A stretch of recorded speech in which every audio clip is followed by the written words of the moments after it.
Trinity's scream echoed through the woods. The giant wolf put a finger to her lips. Shh. Shit. The rogue wolf found me. I'm gonna die.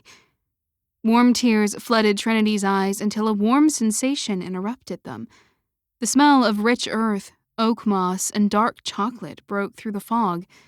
She found herself dizzy and hot. What's wrong with me? Am I under the rogue wolf's spell? Her mouth watered. She wanted to lie there, pressed under him forever. Rhys growled, showing his massive fangs. The woman's features were hard to see in the dark, but he was already in love with her luscious hair and perfect, pale skin. Trinity tried to wiggle out from underneath him. Let me go. Rhys jumped off her. Trinity scrambled to her feet. Rhys frowned.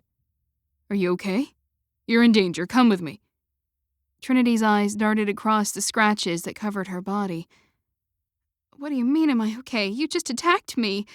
Don't try and make me think I'm crazy. I'm not falling for your tricks. I know who you are. You shouldn't have let me go while you had me. Rhys glanced around, panicking. Oh, dear goddess. Does she really think I'm the rogue wolf? Is he here? What if he catches us off guard? Rhys held his hands up innocently. Please, there have been sightings of a rogue wolf. We need to get you to safety. He's been attacking young women. Their eyes met. A dark fog clouded her mind. Trinity wanted to grab him and pull him in for a kiss, or maybe she just wanted to scream in frustration. She had no way to tell what was real. One wrong move and he could easily overpower her. What's happening to me? Is he into me? Am I about to die? Is this a nightmare? Maybe I'm going insane. If this is a trick, I'll never see the light of day again. Rhys stepped closer. Trinity ran. Cars flew by as Trinity waited for Juniper on the other side of the road. Finally, Trinity saw Juniper's car. She hopped in as fast as she could. Drive! Juniper peeled out, and they cruised through the moonlit roads. Trin, what happened? Are you okay? I thought you were gone forever. Paul and I were scared to death. Trinity shook her head. I wandered out into the woods like one of those girls you hear about on the news. I found myself under this massive werewolf in a shredded suit. He looked like he was ready to... Juniper covered her mouth. Trin, no. Trinity took a deep breath. I'm fine. Nothing happened. I'm lucky I had my phone. Juniper leaned forward and squeezed the steering wheel. Holy goddess, Trin. Who was the guy? Did you see his face? What did he look like? I'm gonna kill that bastard. Trinity sighed. He was surprisingly normal for what I expected a rogue wolf to be like. Actually, he's kind of handsome. I didn't get his name, but luckily he didn't get mine either. But he was trying to trick me. He mentioned the rogue wolf like it was someone else. He was trying to, reverse psychology me or something. You know what was funny? He was wearing a suit. Juniper stopped breathing. Trin, wait. Was he the Alpha? Right before you called me, the Alpha canceled the party. No one saw him. He didn't even say goodbye. I bet that's why. Your little encounter was with the Alpha. Trinity jerked back. What? No. Just because he bailed on the party doesn't mean he came storming out into the woods looking for me. I don't have a wolf, remember? Why would the most eligible bachelor in the pack want me? There's no way the Alpha, that one in particular, would be fated to me, okay? It's not possible, and I don't want to think about it. Juniper squealed as she wiggled in her seat. But why else would he come to get you? That's what Alphas do when they find their Lunas. He wasn't attacking you. The Alpha matched with you. He imprinted. You mentioned he tore his suit. That's classic matching behavior. That's why he cut the party short. He found his Luna. Juniper banged the steering wheel and squealed in excitement. This is the best day ever! Juniper patted Trinity's knee. I hope you didn't hurt his feelings too bad, girl. You're gonna be seeing him again. Trinity rolled her eyes.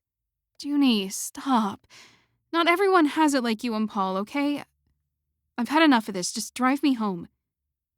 Trinity turned away from Juniper and stared out the window. But deep down, she wondered. Could she have been wrong? Could she have mated with the alpha? Was everything she assumed about herself a lie? Noah scurried behind Reese, tablet in hand. It is your problem. It's our problem. You disappeared, canceled the party, and now you're, taking a shower? What happened in the woods? Why'd you go out there? Reese stormed down the hall, towel in hand. Don't worry about the elders, dude. I'll tell them what happened. If they have a problem with it, that'll be on me. Reese slammed the door in Noah's face and turned on the shower. Her scent. I just don't understand. It was like I'd smelled it 1,000 times before.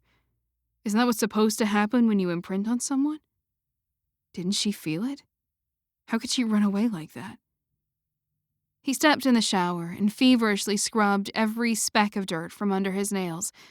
Scratches and cuts from the tree branches covered him. I told myself 1,000,000 times there was nothing wrong with me, that I just needed to trust the process. But now I know I'm doomed.